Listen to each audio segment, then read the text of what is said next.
Y lo vamos a ver aquí, y vamos a ver estos pasajes, porque es importante que nos demos cuenta de ello. En Mateo 21, 33 al 46 tenemos una parábola muy reveladora. Si me haces el favor, Juan. Supuesto que sí.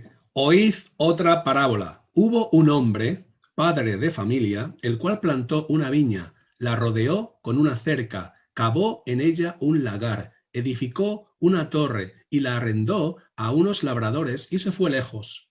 Cuando se acercó el tiempo de los frutos, envió sus siervos a los labradores para que recibieran sus frutos. Pero los labradores, tomando a los siervos, a uno golpearon, a otro mataron y a otro apedrearon. Envió de nuevo otros siervos, más que los primeros, e hicieron con ellos lo mismo. Finalmente les envió su hijo, diciendo: tendrán respeto a mi hijo. Pero los labradores, cuando vieron al hijo, dijeron entre sí: este es el heredero, venid, matémoslo y apoderémonos de su heredad. Y tomándolo, lo echaron fuera de la viña y lo mataron. Cuando venga, pues, el señor de la viña, ¿qué hará aquellos labradores? Le dijeron: a los malos destruirá sin misericordia. Y lo vemos, ¿cuándo lo vemos esto, ven? En el año 70 después de Cristo. En el año 70, y arrendará su viña a otros labradores que le paguen el fruto a su tiempo. Jesús les preguntó: ¿nunca leísteis en las Escrituras: la piedra que desecharon los edificadores ha venido a ser cabeza del ángulo? El Señor ha hecho esto, y es cosa maravillosa a nuestros ojos. Por tanto, os digo que el reino de Dios será quitado de vosotros. Y se está hablando a los principales sacerdotes, fariseos incrédulos y rebeldes. Y será dado a gente, judíos creyentes en Jesús, y los gentiles injertados en ellos, que produzca los frutos de él. El que caiga sobre esta piedra será quebrantado, y sobre quien ella caiga será desmenuzado. Al oír sus parábolas, los principales sacerdotes y los fariseos entendieron que hablaba de ellos, pero al buscar cómo echarle mano, temían al pueblo, porque éste lo tenía por profeta. Básicamente Jesús mismo les dice a ellos, el liderazgo religioso del pueblo de Jerusalén, de los tiempos de Jesús en el primer siglo, lo que Dios había hecho con ellos. Les había mandado siervo tras siervo tras siervo, y dice ella que a uno lo apedrearon, a otro lo mataron, y cuando envió al hijo, dijeron: bueno, ya es hora de que nos apoderemos de la heredad, así que matémoslo y nos vamos a apropiar de la heredad.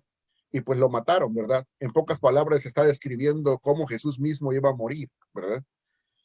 Pero ahí la cosa interesante es que el mismo evangelio nos dice que los fariseos y los religiosos de ese tiempo identificaron que la parábola se refería a ellos mismos, ¿verdad? O sea que entendieron que Jesús se refería a ellos. Y acá tenemos otra escritura interesante que está en Mateo 23, 24 al 39. Guías ciegos, que coláis el mosquito y tragáis el camello.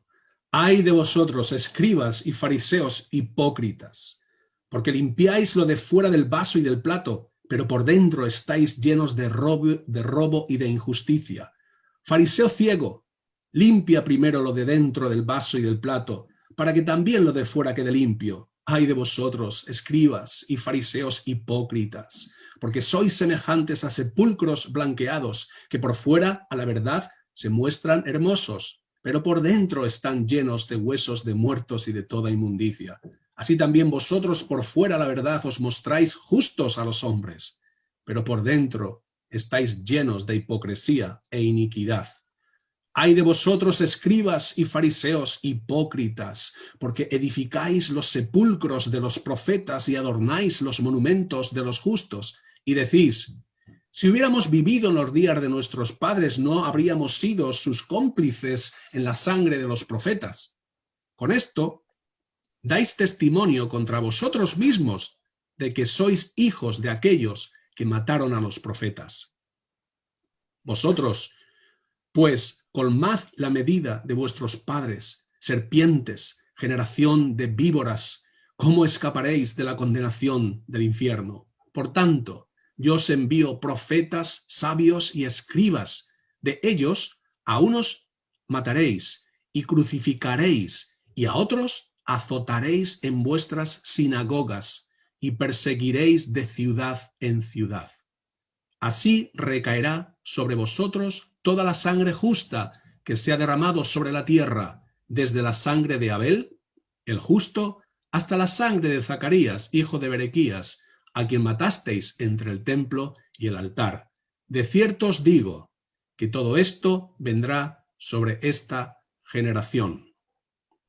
Jerusalén, Jerusalén, que matas a los profetas y apedreas a los que te son enviados. ¿Cuántas veces quise juntar a tus hijos como la gallina junta sus polluelos debajo de las alas, pero no quisiste?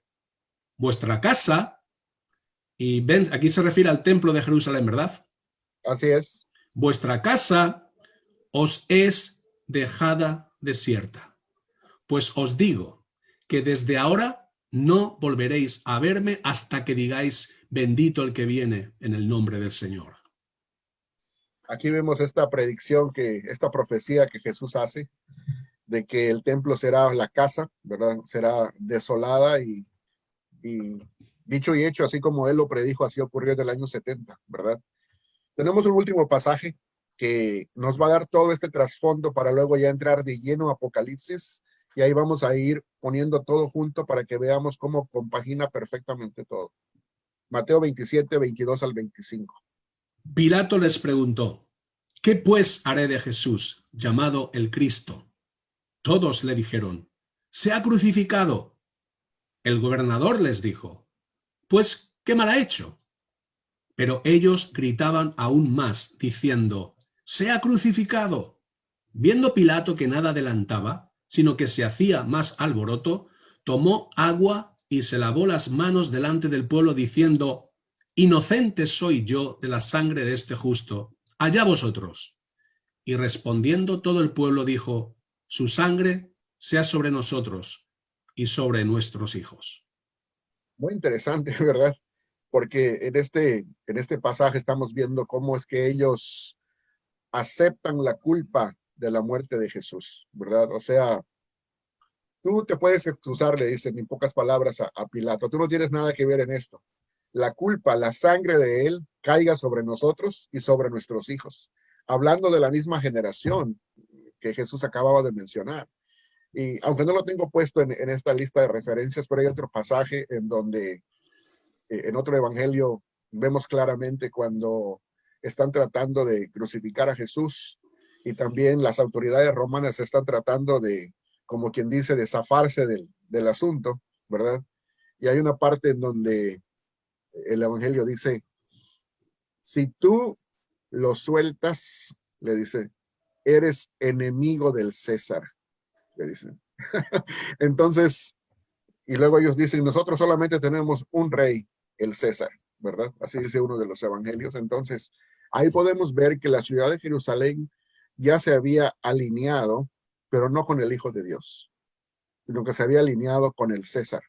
Se había alineado con el poder romano para acabar con el Hijo de Dios, ¿verdad? Entonces, las lealtades estaban bastante bien identificadas, y de hecho, pues, esto es una cosa que necesita saber la gente, pero el sacerdocio del segundo templo, el segundo templo es el templo que existía en el tiempo de Jesús. El sacerdocio que existía no era un sacerdocio legítimo, era un sacerdocio ilegítimo, porque no eran de la línea de Sadoc. En el tiempo de los asmoneos, esto lo pueden investigar, en el tiempo de la historia de Israel, unos pocos años antes de que llegara Jesús, había habido una usurpación de lo que es el puesto del sumo sacerdote y de todo el sacerdocio. Y en lugar de que los sumos sacerdotes fueran de la línea sacerdotal de Sadoc, como debería de ser, unos usurpadores tomaron el control y empezaron a establecer sumos sacerdotes que eran indebidamente nombrados y puestos, ¿verdad? De manera que ellos no representaban en realidad el sacerdocio correcto, ¿verdad? Y en base a eso aún tenemos la otra secta, que es la de los esenios, que se fueron a vivir a Qumran, que lo hicieron en protesta precisamente a eso, porque dijeron, este sacerdocio no es un sacerdocio legítimo. Así que cuando el sacerdocio está hablando en representación de todo el pueblo de Israel y de todos los religiosos del pueblo de Israel, pues estamos viendo que es un sacerdocio apóstata, porque ni siquiera eso estaban haciendo bien. O sea, ni siquiera en eso se alineaban verdaderamente con lo que indicaba la ley mosaica en cuanto a cómo debían ser los sacerdotes. Entonces, era un pueblo que estaba completamente fuera de orden, por así decirlo, tanto en cuanto a la Torá como en cuanto a sus lealtades. No estaban siendo leales a Dios, al menos no al Dios eterno, ¿verdad? Ahora, vamos a poner todo esto junto. Ya hemos visto que del Antiguo Testamento, Babilonia, en el sentido literal, es todo ese sistema que empieza con el esfuerzo humano, que se dedica a querer, por así decirlo, llegar a Dios por sus propias fuerzas, buscar su propia manera, rebelarse contra Dios. Hemos visto que este sistema se extendió en lo que es el Imperio Babilónico. Hemos visto que el pueblo de Israel, a través de la ciudad de Jerusalén terrenal, fornicó con Egipto, fornicó con los babilónicos, también fornicó con Sodoma, en fin, todo eso. Vemos que es una prostituta, la gran prostituta espiritual del Antiguo Testamento. Llega esta a Jerusalén, ¿verdad? Otra vez al tiempo de Jesús, después de que regresaron del exilio. Y uno pensara que, bueno, ya aprendieron la lección, ahora sí van a recibir a Jesús, van a recibir al Hijo de Dios. Pero vemos a través de la parábola que Jesús les dice, esto es lo que van a hacer conmigo, y ellos lo entendieron claramente. Ellos mismos aceptan su culpa cuando lo están crucificando, de manera que al darle la espalda a Jesucristo y al permitir que fuera crucificado, y al ellos mismos estar diciendo, la sangre de él caiga sobre nosotros y sobre nuestros hijos, la culpa de esa muerte, entonces están diciendo de que no están alineados con Dios. Al no estar alineados con Dios, están adulterando, están siendo esa prostituta, otra vez esa ramera, que prefieren alinearse con otras personas y con otras religiones, excepto el Dios verdadero. Entonces, ese concepto de que ellos otra vez vuelven a caer en una prostitución espiritual, es lo que el autor del libro de Apocalipsis o de Revelación toma esta figura y ahora la va a aplicar directamente a la Jerusalén terrenal del primer siglo. Y vamos a ver este pasaje que es muy, muy importante porque nos dice todas las claves para entender quién es la Babilonia, la gran ciudad. No está hablando del imperio babilónico literal, está hablando de una ciudad que es conocida como la gran ciudad en el Apocalipsis, pero este pasaje es clave. Vamos a leerlo, Apocalipsis 11, 7 al 8. Cuando hayan acabado su testimonio, la bestia que sube del abismo, la bestia que sube del mar, hará guerra contra ellos. Hablando de los dos testigos, los vencerá y los matará. Sus cadáveres estarán en la plaza de la gran ciudad, que en sentido espiritual se llama Sodoma y Egipto, donde también nuestro Señor fue crucificado. Este pasaje nos da toda la clave para entender cuál es la gran ciudad. Claramente dice la gran ciudad, que en sentido espiritual, no dice en sentido literal, sino en sentido espiritual, se llama ¿cómo? Sodoma y Egipto. ¿Por qué? Porque había fornicado espiritualmente o adulterado espiritualmente o se había prostituido espiritualmente, tanto con Sodoma como con Egipto. Y dice, para que no te pierdas la identificación, dice, ¿cuál es esa gran ciudad? Dice, donde también nuestro Señor fue crucificado. No fue crucificado el Señor Jesús en Roma, ¿o sí? No. A menos que yo tenga las luces apagadas y que no haya yo entendido la historia, Jesucristo no fue crucificado en Roma. No, seguro Tampoco, que no. literalmente no. Tampoco fue crucificado en la ciudad de Babilonia literal, ¿verdad? Tampoco. Fue crucificado, en la ciudad de Jerusalén, la terrenal, la del primer siglo. Entonces, aquí nos dice claramente cuál es la ciudad. Luego dice la pregunta, ¿en cuál gran ciudad fue crucificado nuestro Señor? en la Jerusalén terrenal. Lo acaba de decir el pasaje, pero vamos a seguir el hilo de lo que está diciendo, porque la gran ciudad, como referencia a la Jerusalén terrenal, la sigue mencionando, sigue diciendo la gran ciudad, pero como ya identificó cuál es la ciudad, que en sentido espiritual es Sodoma y que en sentido espiritual es Egipto, y ya lo hemos visto que estas figuras vienen ¿de dónde? Del Antiguo Testamento. Claro. En pocas palabras, lo que Juan está diciendo, esta Jerusalén terrenal no es la primera vez que comete este error, no es la primera vez que comete este gran pecado. Antes lo hizo en el tiempo del profeta Ezequiel, del profeta Jeremías, del profeta, en fin, Oseas, todo ese tiempo de profetas que leímos, y fueron destruidas las ciudades. Jerusalén fue arrasada con fuego y fueron exiliados a Babilonia. De la misma manera, dice Jesucristo en el primer siglo, así como aquella Jerusalén apóstata existió en aquel entonces, la de hoy es la misma calca de la anterior. Nada más que ahora me lo están haciendo directamente a mí. Antes lo hacían con los profetas, que eran enviados, pero ahora me lo están haciendo a mí. Entonces, esto tiene su juicio, tiene su castigo, tiene su disciplina, por así decirlo. Y entonces vamos a ver cómo dice aquí el capítulo 14, verso 8. Otro ángel lo siguió diciendo, ha caído Babilonia, la gran ciudad, porque ha hecho beber a todas las naciones del vino del furor de su fornicación. Eso es lo que nos decía Ezequiel capítulo 16, respecto a la Babilonia de aquel entonces, y aquí también es la misma. En este caso, las naciones están representadas todas por el Imperio Romano, ¿verdad? Y acá, en capítulo 16, 19, también tenemos otro pasaje. La gran ciudad se dividió en 3 partes, y las ciudades de las naciones cayeron.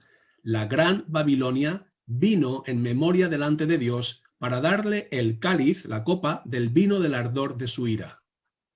O sea que exactamente como le pasó a la Babilonia, perdón, a la Babilonia espiritual antigua, a la Jerusalén terrenal antigua, le estaba pasando ahora a la del Nuevo Testamento, pero a la Jerusalén terrenal del primer siglo. Exactamente igual. Y ahora en el capítulo 17, verso 5. En su frente tenía un nombre escrito, un misterio: Babilonia la Grande, la madre de las rameras y de las abominaciones de la tierra. Y otra vez es la misma referencia a la misma ciudad. Otra vez en el capítulo 18, verso 2. Clamó con voz potente diciendo, ha caído la gran Babilonia, la gran ciudad Babilonia. Se ha convertido en habitación de demonios, en guarida de todo espíritu inmundo y en albergue de toda ave inmunda y aborrecible. Yo quisiera, en buena manera, a recomendarle a todas las personas que tengan la oportunidad de que se consigan la obra escrita por Flavio Josefo, que se llama La Guerra de los Judíos.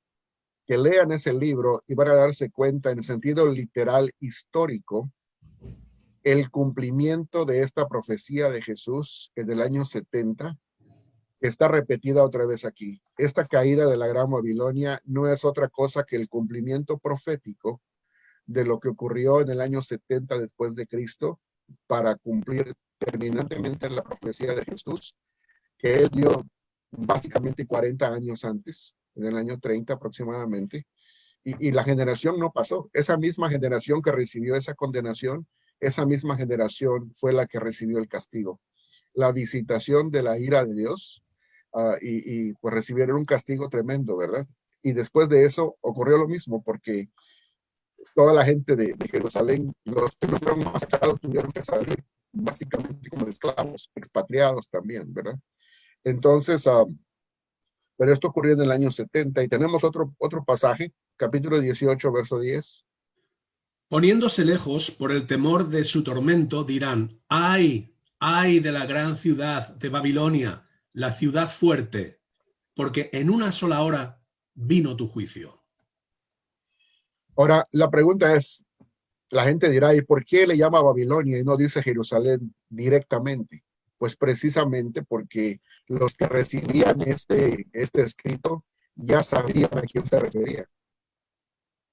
Ya conocían del Antiguo Testamento, Recuerden que fue escrita a las 7 iglesias del Apocalipsis, personas creyentes que ya sabían de este mensaje. Muchas veces nosotros nos preguntamos si el libro de Apocalipsis es un libro uh, demasiado especial, pero la verdad es que el libro de Apocalipsis no es lo que nosotros pensamos muchas veces.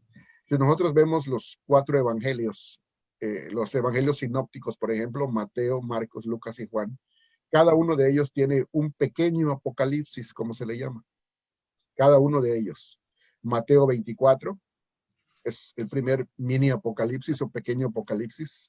Marcos 13 y Lucas 21. Cada uno de ellos tiene ese mini Apocalipsis.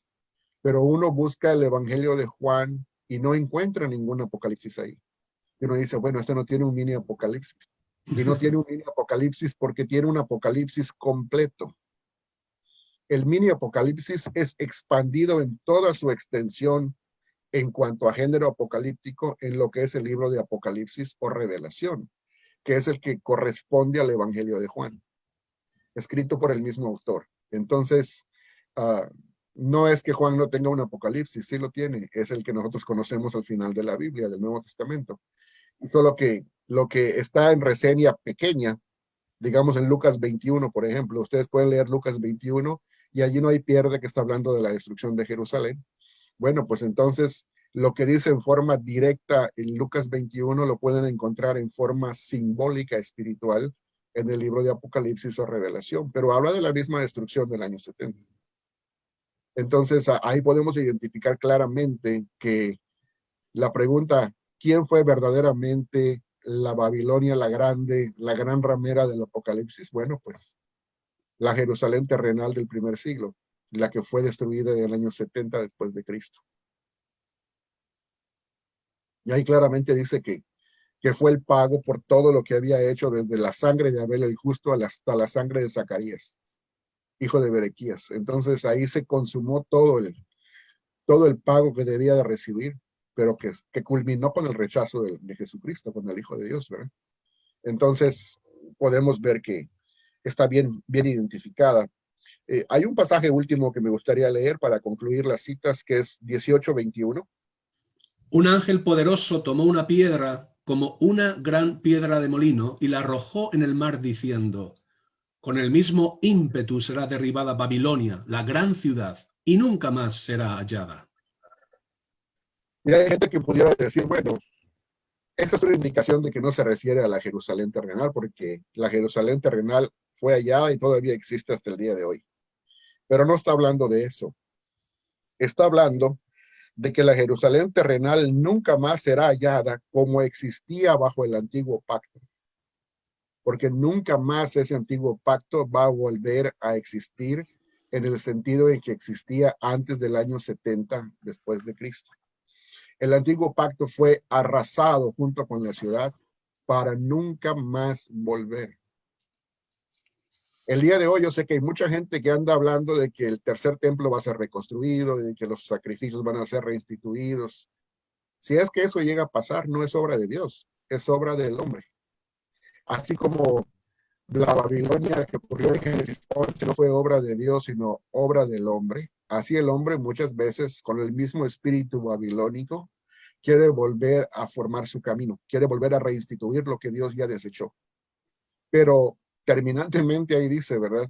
Y de hecho cuando cae ya la Babilonia, si tuviéramos tiempo, pudiéramos ver otros versículos que hablando de la nueva Jerusalén y del pueblo de Dios que sí sigue a Jesucristo, dice, gocémonos y regocijémonos porque Dios ya le ha dado su castigo a la que nos había perseguido, porque en ella está la sangre de los profetas, de los mártires, de los que siguen a Jesús, en fin, de los fieles. En pocas palabras, Roma nunca persiguió a los profetas. ¿O sí?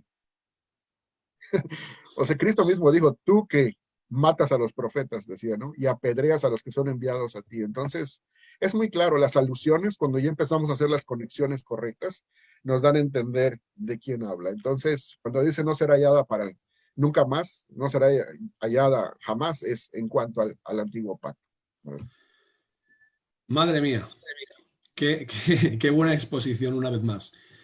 Hay muchísimas cosas que has dicho y creo que deberíamos meditar, ¿no? En muchas de las afirmaciones que has hecho, porque normalmente no se enseña esto.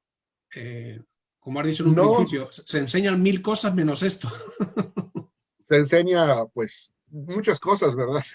Sí, Y hay otras preguntas que vamos a tocar el día de hoy que vienen juntamente con esto, que es la tradición o las cosas populares de hoy día, este, conllevan a otras malas interpretaciones. Lo que mal empieza, mal acaba, ¿verdad? Entonces, cuando entonces empezamos a hacer aplicaciones incorrectas, llegamos a otras cosas que también están fuera de la Biblia, fuera de orden en cuanto a interpretación. pues sí, tengo unas poquitas preguntas. ¿De dónde viene la mala interpretación de que la gran ramera del Apocalipsis es la Iglesia Católica Romana? Bueno, básicamente voy a dar una respuesta breve. Esto, cada una de las respuestas puede ser ampliada muchísimo, pero pues no tenemos todo el tiempo. Pero en forma breve podemos decir que fueron los reformadores los que viviendo en su tiempo, estoy hablando de la Reforma Protestante, como Martín Lutero fue uno de ellos, Juan Knox fue otro en las Islas Británicas, y no fueron los únicos, pero fueron dos de los más representativos, por así decirlo. Ellos estaban luchando en aquel entonces con la Iglesia Católica Romana y la manera que ellos tenían de interpretar la Biblia hizo de que identificaran en la gran ramera a la Iglesia Católica Romana. Pero desde mi propio punto de vista muy personal, como acabo de mencionar, esa es una mala interpretación. Otra pregunta. Si la gran ramera del Apocalipsis no es una predicción directa acerca de la Iglesia Católica Romana, entonces, ¿es correcto decir que la Iglesia Católica Romana es la Iglesia verdadera de Jesucristo? No, tampoco es correcto. Así como es incorrecto interpretar la gran ramera como la Iglesia Católica, de la misma manera es incorrecto decir que, porque no se refiere directamente a ella el pasaje, que la Iglesia Católica esté bien. La Iglesia Católica, a mi manera muy personal de ver, es una iglesia falsa, es una iglesia con un mensaje sobre el Evangelio que es falso. Y el hecho de que no se refiere directamente a ella no quiere decir que eso la limpie de todo pecado. Otra pregunta.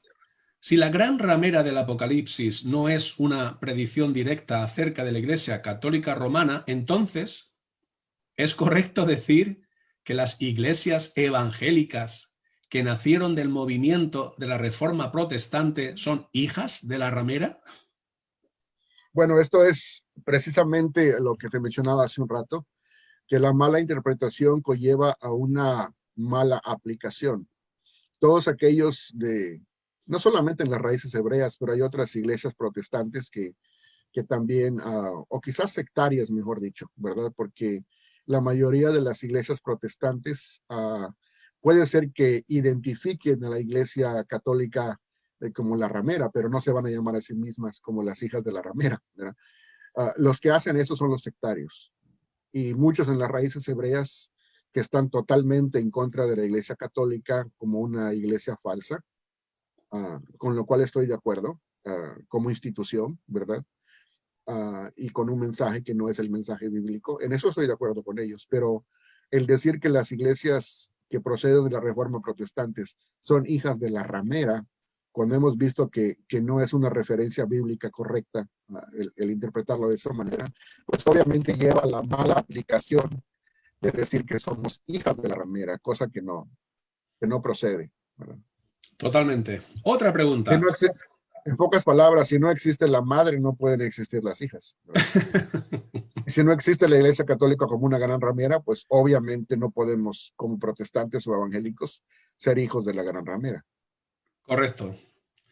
Si la gran ramera del Apocalipsis es una referencia directa a la Jerusalén terrenal, incrédula y rebelde a Jesucristo, ¿significa eso que todo Israel está maldito para siempre y que ya está fuera de los planes de Dios como nación o como pueblo? No, no significa eso. El Nuevo Testamento y aún el libro de Apocalipsis mismo identifica que la generación del pueblo judío del primer siglo que recibió el castigo en el año 70 después de Cristo a través del emperador romano Tito Vespasiano, esa única generación es la que fue maldecida por Dios, la que recibió ese castigo. En ella se cumplió y, por así decirlo, fue depositada toda la ira de Dios en cuanto al castigo que ellos debían recibir. Pero eso no implica que las generaciones anteriores hayan sido maldecidas de la misma manera, ni que tampoco las posteriores hayan sido maldecidas de la misma manera. Eso conlleva a una mala interpretación o a una mala aplicación también, porque hay mucha gente, aún entre evangélicos, que porque correctamente asumen o indican de que la generación del año 70 fue castigada y que fue maldecida a través de las palabras de Jesús en el Nuevo Testamento, de que entonces el pueblo judío desde ese entonces y para siempre, eso es una equivocación, está maldito y que no tiene más lugar en los planes de Dios. Yo no creo eso. De ahí se deriva el antisemitismo y nosotros no somos antisemitas. Nosotros amamos al pueblo de Israel como amamos a todas las demás naciones por igual. Amén. El Señor nos dijo que amemos aún a nuestros enemigos. Así ¿verdad? es. Entonces, y aún, y yo no considero que sean nuestros enemigos, ¿verdad? Pero aún si fueran nuestros enemigos, tendríamos que amar. Es lo que nos enseñó el Señor Jesucristo y oramos por la paz de Jerusalén, como oramos también por la paz de todas las naciones, ¿verdad? Y tenemos el deseo de que el Evangelio de la gracia y el perdón de Dios y la misericordia de Dios llegue al pueblo de Israel, hoy y en el futuro, a todo el pueblo de Israel, Amén. como a todas las naciones. Amén. Porque nuestro deseo es que toda la gente sea salva, ¿verdad? Totalmente. Un gran amén.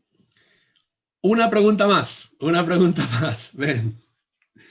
Si la gran ramera del Apocalipsis es una referencia directa a la Jerusalén terrenal del siglo I después de Cristo, con todo su judaísmo del segundo templo y todas sus raíces judías, siendo una Babilonia espiritual, ¿cuál es el mensaje directo hoy para todos aquellos que quieren volver a las raíces judías de una manera equivocada? Para todos los que quieren volver al antiguo pacto mosaico. Bueno, no lo digo yo, lo dice la Escritura y es este pasaje directo que voy a leer que está en Apocalipsis 18, verso 4. Dice así: y oí otra voz del cielo que decía, salid de ella, pueblo mío, para que no seáis partícipes de sus pecados, ni recibáis parte de sus plagas. El movimiento judaizante, el movimiento legalista, intenta equivocadamente regresar a las raíces judías del segundo templo, que son raíces mosaicas. Nosotros no tenemos parte con Moisés, tenemos parte con el Mesías. Amén. Esto lo pueden malentender muchas personas y pueden pensar que yo estoy en contra de Moisés. No, yo no estoy en contra de Moisés. De hecho, debemos amar a Moisés en el sentido correcto. Moisés fue el mediador del pacto antiguo, nos entregó una revelación parcial a través del Tanakh, ¿verdad? Y de la Torah en específico, de lo que era la palabra de Dios para el pueblo de Israel bajo el antiguo pacto. Pero la escritura misma nos dice en Hebreos que en el nuevo pacto Dios nos ha hablado a través del Hijo, que es una revelación no parcial, sino completa y final, definitiva, que trae luz y que alumbra aún la revelación del antiguo pacto. Entonces, el decir que no tenemos que afianzarnos en Moisés, no es porque Moisés sea malo. Moisés es bueno, pero Jesús es mejor y superior. Así es. Excelente. Ben, de verdad, muchas gracias porque te preparas temas impresionantes y con una base bíblica muy, muy sólida, diría yo. Y hoy tenemos que dar una noticia, Ben. Nuestra temporada en un café entre amigos se acaba. Esta temporada acaba con este programa. Hemos hecho más de 20 programas. Os hemos dado todo lo que tenemos. Hemos intentado... Y apenas vamos terminando el segundo paso, ¿verdad? Sí, madre mía. Hemos intentado traer lo mejor de nosotros mismos, lo mejor que tenemos, y yo de verdad he disfrutado mucho, he aprendido mucho con nuestro amigo y hermano Ben, he aprendido mucho de él y yo creo que todos hemos aprendido. Muchas gracias por ese apoyo que tanto Ben como yo hemos recibido, esos comentarios, esa gratitud que habéis demostrado hacia nosotros. Para nosotros ha sido un verdadero placer estar aquí. Ben, ¿tienes algunas palabras de despedida? Bueno, claro que sí, me siento muy contento de haber podido participar. Espero que para el futuro pueda participar en las siguientes temporadas, si es que las hay. Esperemos en Dios que sí, ¿verdad? Que Él prepare el camino y prepare el tiempo y prepare los medios para ello. De la misma manera, esperamos que, aunque no estemos en temporada produciendo más programas, que todavía sigan unidos con nosotros a través de lo que es el Facebook, comunicándose con nosotros. Si de alguna otra manera podemos ayudarles, pues va a ser un placer también.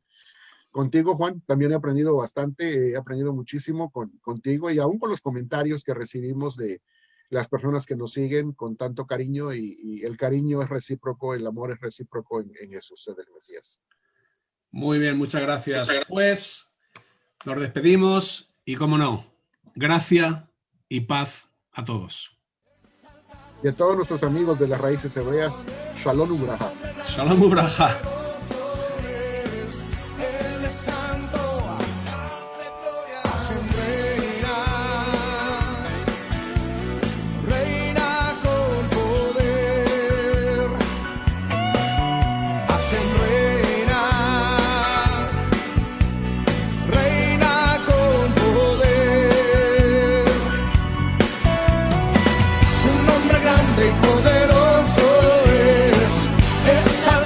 Sobre las naciones, su nombre grande y poderoso.